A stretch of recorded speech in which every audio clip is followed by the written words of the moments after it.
Hello, dear parents. All children have a natural urge to move. Jumping, climbing, romping, all of that is normally part of being a child. But right now, things just aren't normal. Due to their cancer, your child is likely less active and moving less.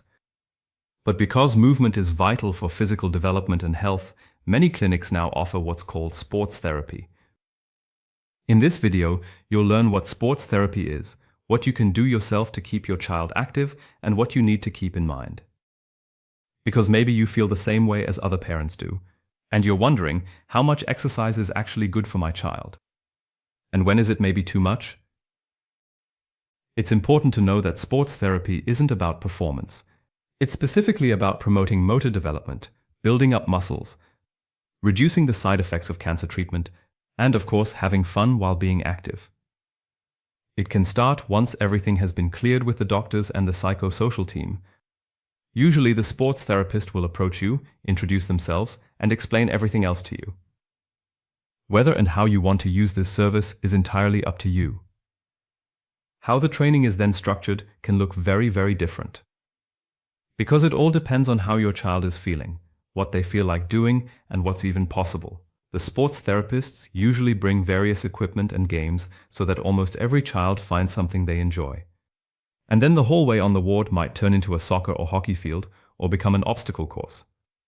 This way, important skills like coordination are trained playfully and almost incidentally, balance, speed, and of course, strength and endurance.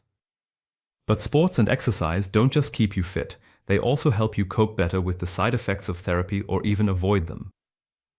If your child receives chemo or radiation, side effects like nausea or fatigue often occur. And so one thing quickly leads to another. Because of side effects, children move around less. But the less they move, the more exhausted they feel. Yes, being tired makes you tired. But movement gives them new momentum and energy. And that's not just good for the body, it also puts you in a good mood. But the question is, how much exercise is actually okay and sufficient now?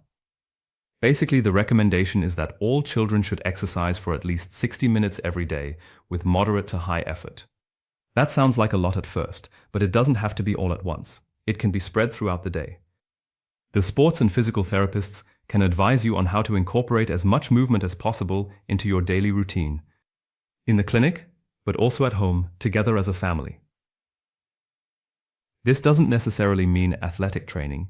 It also includes things like walking up and down a few stairs or taking a spin on a ride-on car. Even if your child can't leave their room or bed, small movement games are almost always possible. Something like this, for example. Easy. You could, for example, toss a balloon back and forth between you, so you don't need a lot of equipment. That used to be the hardest part, trying to make the knot. There, done. Here we go.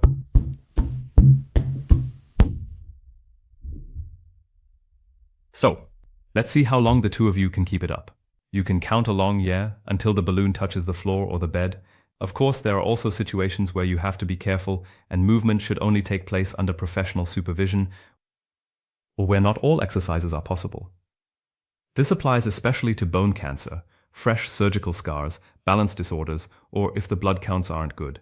Then you should definitely take a break and the doctors will tell you so. Also, if there's a high fever, bleeding, or pain that gets even worse under exertion. Otherwise though, sports and movement can certainly be a bit more strenuous during therapy, provided your child feels up to it. Sure, as parents it's not always easy to judge, how often and how intensely your child can exert themselves. Because of the illness, you're now used to being more protective of your child. In this case, which is actually quite useful, a movement scale like this one here can help you. So your child can use it to show for themselves how strenuous they find the movement right now. From, so to speak, easy peasy to super hard. And you can get a scale like this, for example, through the network Active OncoKids. You can also find the link here below the video. If your child, for example, breathes very quickly for a long time, sweats heavily, or has a very flushed face, then give them a break. Of course, the sports and physiotherapists can also tell you exactly what's possible for your child and what isn't, because they coordinate very closely with your treatment team to make sure everything fits. And by the way, the sports therapy at the KiTZ has also published a special brochure on this that you can request. And of course, sports and movement remain very important during therapy so that your child gets fit again, feels good, and participates in life as much as possible again. A sports therapist can also support you with that. For example, when it comes to starting sports again at school or in a club, but there are also special aftercare offers, like activity days or children's and youth camps. So stay tuned, stay active, and ideally start today